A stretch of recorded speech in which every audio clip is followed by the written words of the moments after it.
Year 12. This is Act 2, Scene 2, Part 2. So we're going to pick up from where Hamlet enters after the king and queen have left and begins having a conversation with Polonius. So Hamlet, acknowledges Polonius's entrance. Polonius says, "Do you know me?" And Hamlet says, "Yes, I do. You're a fishmonger." So this is Hamlet's sense of humour here and him starting to play at the madness that is now rumoured about him already. Polonius says, "No, I'm not." And then Hamlet says, "Oh, I wish you were." And Polonius then says, "Honest." Because Hamlet's highlighted honest here, and then Polonius says, "Honest."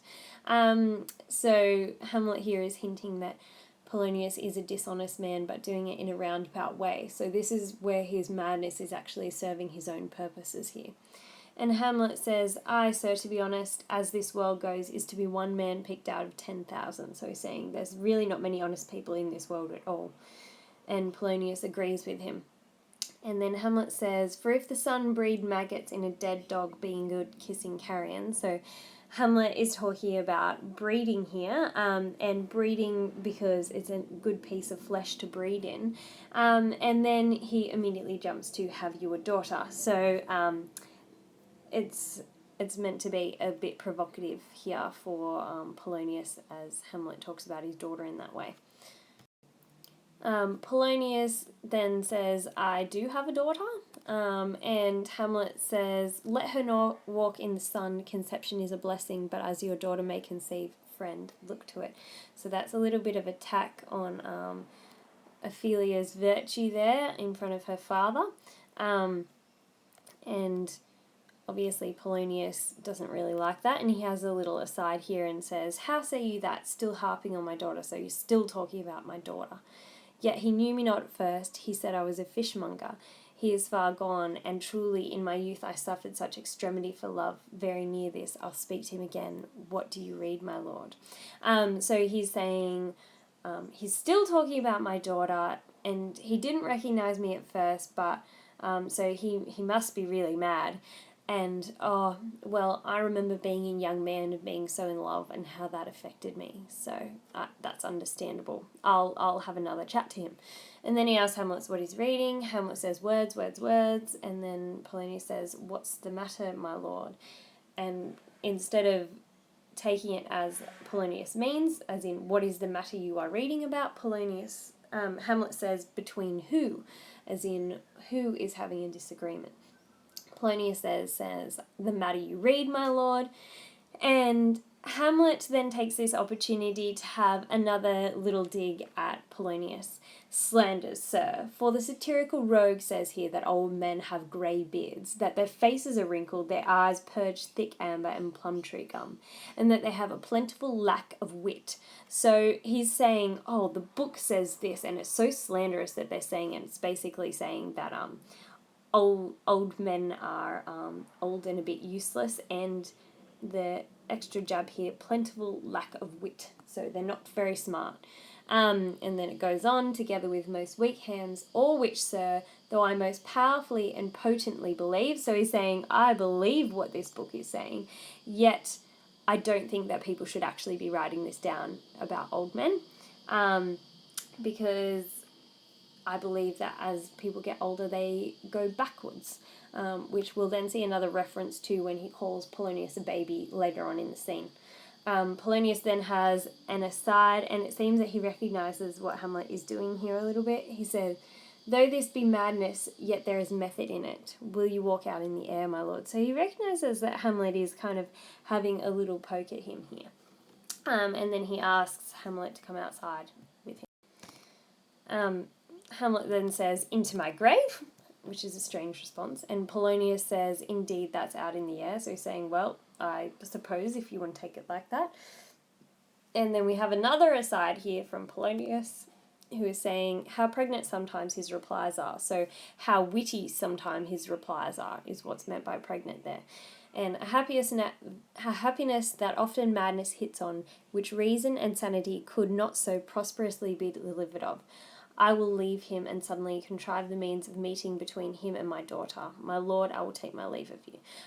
So he's saying, because he's mad, he's actually quite sharp in his madness, unlike he was when he was sane.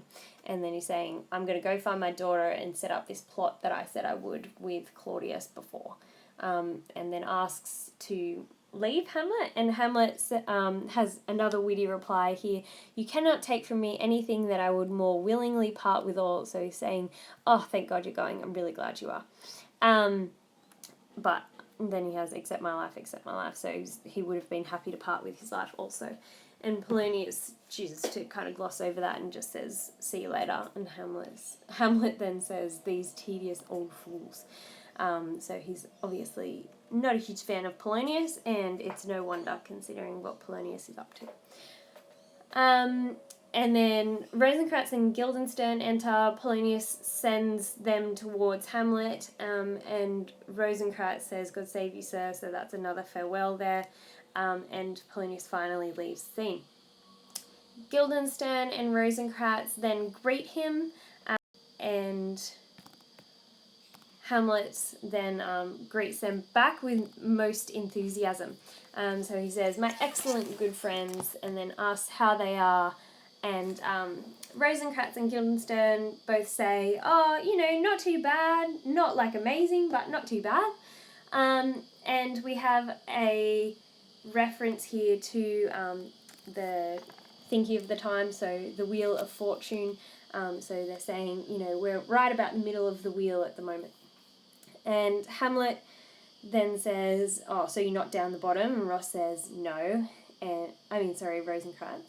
And then Hamlet says, oh, so you're about the waist in the middle of her favours. So we've got a little bit of sexual banter going on here. So in the middle of her favours means in her private parts. And Guildenstern picks up on that with Faith, her privates we. So saying, yes, we are in her privates. And Hamlet then continues that on and then says that Fortune is a strumpet and asks, so what's happening? Rosencrantz then says, none, my lord, but the world's grown honest, which is an ironic quote there, considering how deceptive the world is at the moment, particularly in Denmark, and also their purpose here in this scene. Then Hamlet continues on and says, then doomsday is near, so he's basically saying, I don't believe that. But your news is not true. Let me question you more in particular. What yet have you, my good friends, deserved at the hands of Fortune that she sends you to prison hither? So he's saying, what have you done to Fortune that she's made you come here? And Guildenstern's a bit confused by that. Hamlet then states Denmark's a prison, and Rosencrantz then says, well, if Denmark's a prison, then everyone. And Hamlet then says, a goodly one in which there are many confines, wards, and dungeons, Denmark being the worst. So if the whole world is a prison, Denmark is the worst part of it. So we can clearly see he's troubled here. Rosencrantz then says, no, I don't think so. And he's speaking for the two of them again. And Hamlet says, why then 'tis none to you, for there is nothing either good or bad, but thinking makes it so. So this is a key quote here, guys. This quote basically is exploring the relativism of happiness. So if you think something is good, then it's good. If you think something is bad, then it's bad. And Hamlet's saying that he thinks Denmark is very bad, so his mental attitude has affected the way that he's seen his once comfortable home. And Rosencrantz then says, why then your ambition makes it one, 'tis too narrow for your mind. So he's saying you're just making it like that.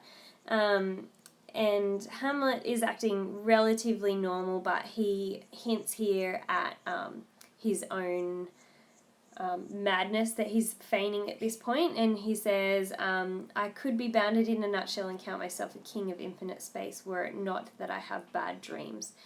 So we know that he's not quite right in the head. And Guildenstern says, well, of course, because your dreams are just a manifestation of what you're already thinking about. And Hamlet says a dream itself is but a shadow, so it's a shadow of bigger things. And Hamlet Rosencrantz then says, you know, it's not that important. So it's just however you're thinking is going to create those shadows in your mind. And Hamlet then says, then are our beggars' bodies to and our monarchs' outstretched heroes the beggars' shadows? Shall we to the court? For by fay I cannot reason. So again, this is a hint at his madness here.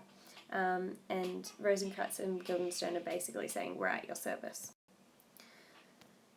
Hamlet then says, no such matter will not sort you the rest of my servants, for to speak to you like an honest man I am most dreadfully attended. So he actually is telling the truth here when he says, to speak to you like an honest man I am most dreadfully attended. So that easily could be two things. He could say, I have so many servants, but I'm going to speak to you honestly, because he's just talked about the rest of his servants up here. Or as readers, because we know what has happened in the previous scenes, which Rosencrantz and Guildenstern don't, we consider perhaps this is the attendance of the ghost on Hamlet as well. And then Hamlet changes the subject and says, but in the beaten way of friendship, what makes you at Elsinore? So he's saying, oh, I'm sorry, I forgot to ask you, why have you come to Elsinore?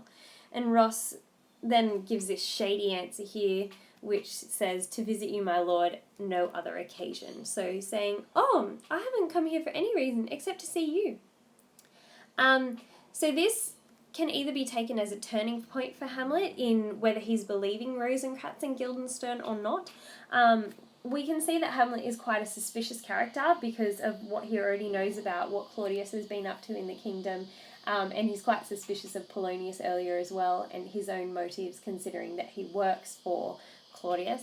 But here it seems that Hamlet suspects that this answer is possibly a bit dodgy, and therefore then goes on to make some accusations to Rosencrantz and Guildenstern. So it's not clear whether he knew right from the beginning they're serving Claudius, or whether there's a turning point in the scene here where he starts to actually realise that his suspicions about them perhaps are true. Hamlet says, beggar that I am even poor in thanks, but I thank you. So he's saying, oh, I'm sorry I haven't thanked you sooner. Thank you for coming to see me. But I think that my thanks are a bit too dear here. I think you've actually been sent for, and it's not of your own will that you've come here at all. I'm pretty sure that you've been called for by someone. So, and then he says, come on, tell me. Guildenstern says, what should we say? Which is clearly a lack of denial. And Hamlet says, anything but to the purpose you were sent for. So he's accusing again here, there is a kind of confession in your looks, which your modesties have not craft enough to colour. So these characters are not very good at deception, unlike most of the other characters that we've seen in the play. They're quite incapable of it with Hamlet, and Hamlet has been able to read exactly what they're here for all over their faces. And he then says, I know the good king and queen have sent for you. So again, he's very suspect of Claudius and of Gertrude as well. And Ross says, why would they have sent for us? And then Hamlet explains, I think that because you were my friends, because you were my childhood friends, and because we are still friends now, I think that you should actually be upfront with me and tell me what it is that you are here for. And then he's very direct with them at the end of this. He says, whether you were sent for or no. And Rosencrantz then turns to Guildenstern, so this is obviously poorly choreographed by then, and says, what say you? So he's saying, what should we tell him? And Guildenstern then says, my lord, we were sent for, after another prompting from Hamlet. So Guildenstern has confessed their guilt here. Hamlet then says, I will tell you why, so that you don't have to break the confidence that the king and queen have put in you. And he's saying, basically, I've been wandering around, I've lost all my happiness, I've been seeming very sad for no apparent reason, and I'm guessing that they've sent you here because I've been acting in this way. And then he's saying, I can see that you are smiling, and so I know that you're telling that I'm kind of hitting the mark here. We also have an interesting line in here where he says, "Man delights not in me, nor women neither." So he's saying, I take no pleasure in anyone's company anymore. Rosencrantz thinks that's a little bit entertaining, and Hamlet says, "Why did you laugh when I said man delights not me?"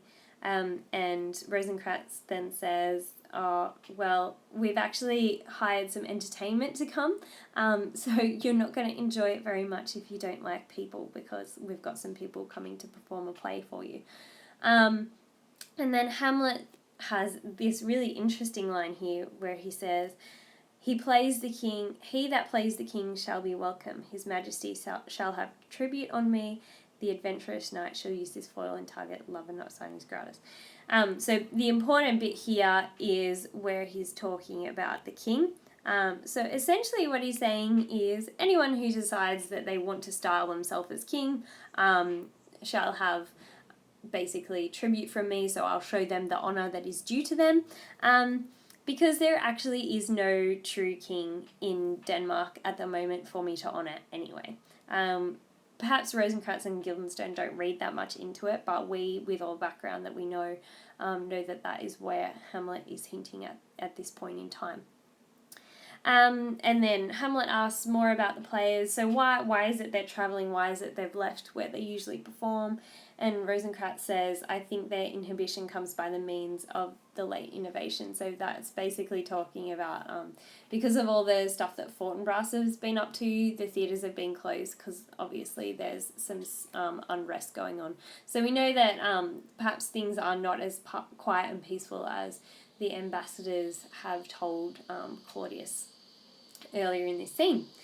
And Hamlet says, are they still as good as they were when they were performing where they were based?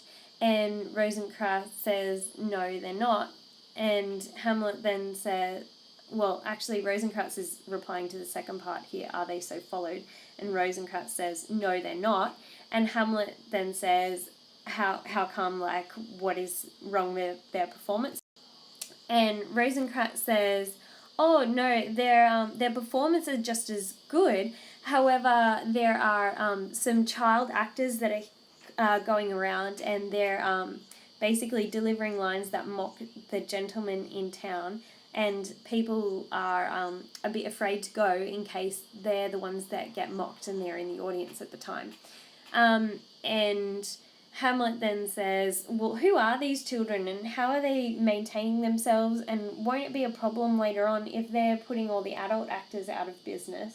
When they become grown-ups, won't that then put them out of work as well? Unless, of course, they have a trust fund to keep them going.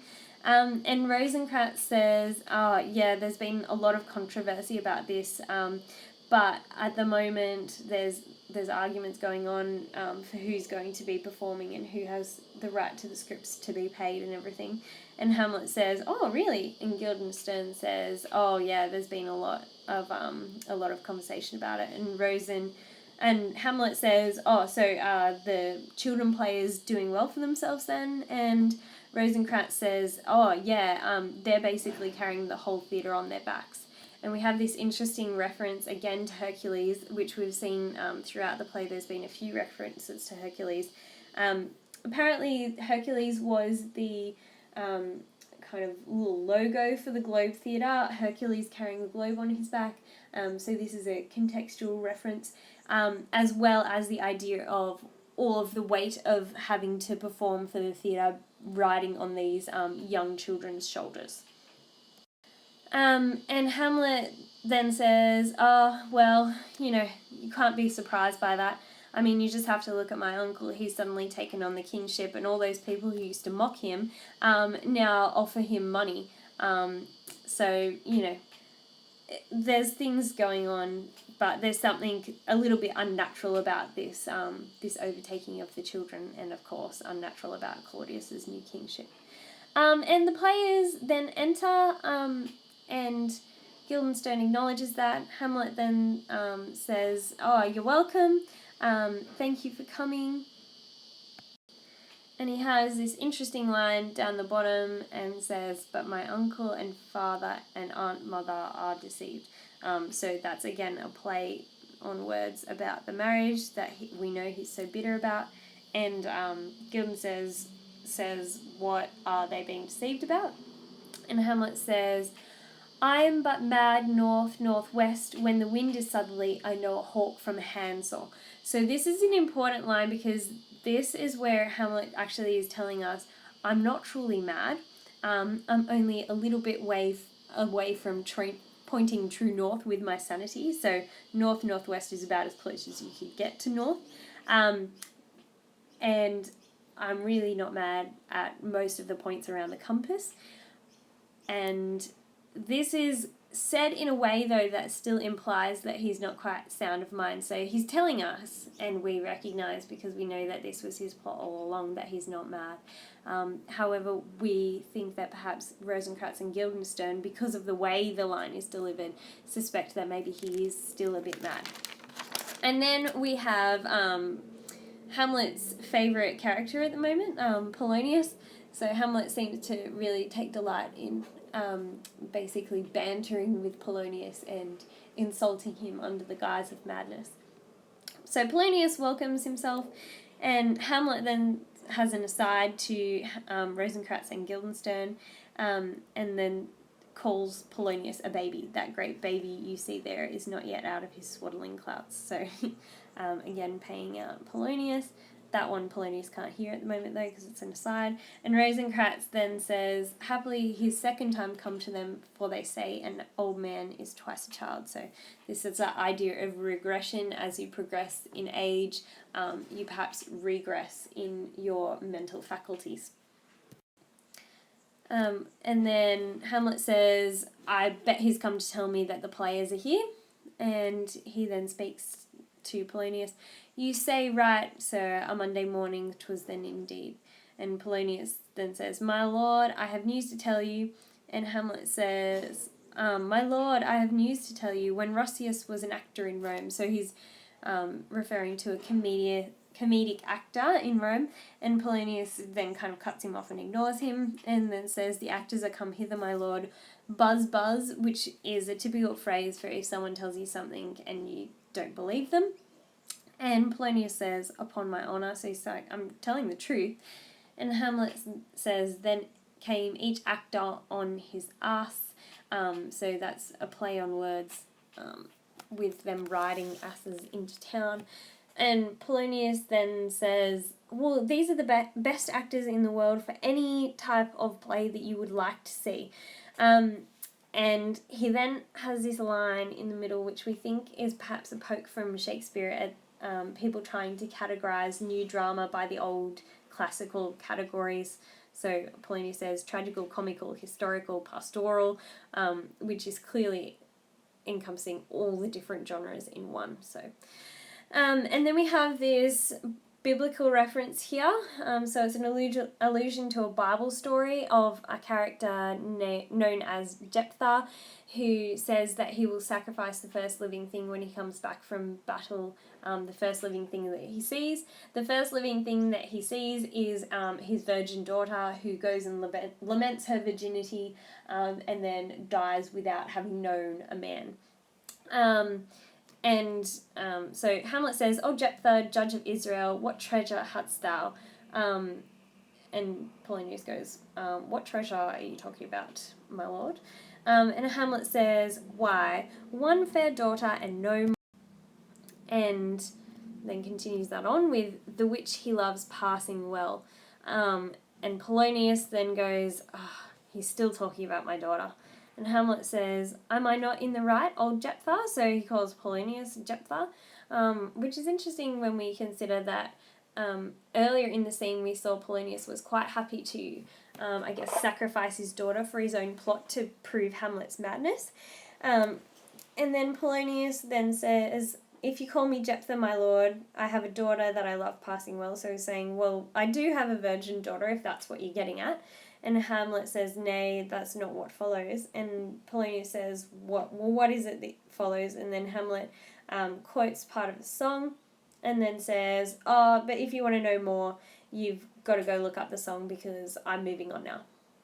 And we'll leave it there because we'll start a new section for the player's entrance.